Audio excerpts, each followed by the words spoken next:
Free-to-air TV versus whatever may happen in the future, pay TV, etc., on Formula One. So if you'd like to stand up and give us your question, that'd be great. Obviously, with the BBC contract coming to an end next year, what can FOTA assure the fans, or what can FOTA do to try and ensure that it stays on free-to-view TV? Well, firstly, I think all of the FOTA teams believe in free-to-air. I think there will be parts of the market where maybe there's some differentiated service offered. But if you think of the fundamental business model of Formula One teams, we are about creating brand differentiation and brand exposure. All of these names that we have on our shirts today and we have on our cars require us to have a large audience. And historically, in order to do that, you had to be on free-to-air. Our current contract requires that it remains on free-to-air, and the teams now that we operate more effectively together through FOTA, then clearly we're going to safeguard our business and the interests of the fans in this regard. And I know there's a speculation that of News Corps' interest. Let's be clear, the teams are working together.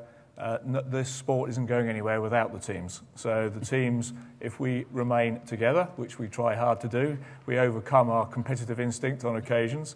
But if we do, then we can control the direction of this sport. And we're not trying to do so for any other reason than the best interest of the sport and consequently the best interest of the fans.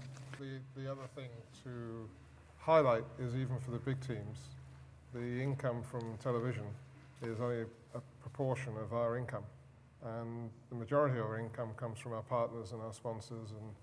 And without that, we're not viable. So the television model is a vital part of, the media model is a vital part of our income.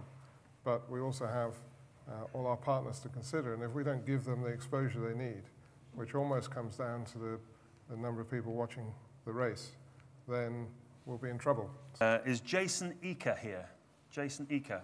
How does Formula One's drive to be green balance with the increased use of tyres this year during the race?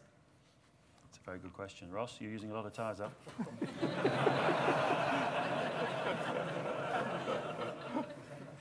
The important thing about racing cars is the message they can give.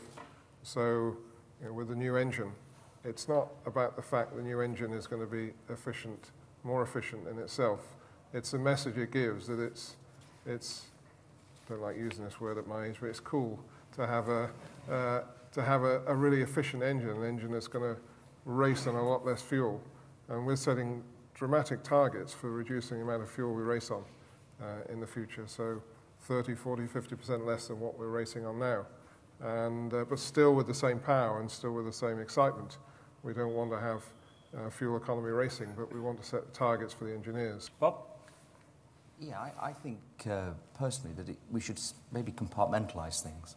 I think the job of Formula One is to develop the technologies, or help to develop the technologies, as with the V6 programme, where we can genuinely put benefit into the whole economy through the manufacturers and everything else. And I think that should be one focus that we maintain.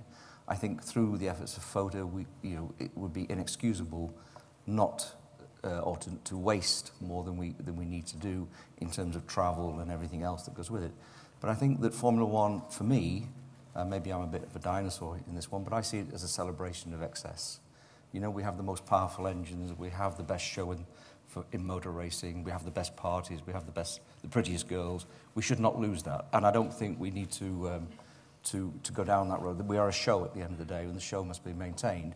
But I think we can also do more than our part on the environmental side in what we're doing. I'd like you to give a big hand to Martin Whitmarsh, Ross Brawn, Graeme Lowdon and Bob Fernley.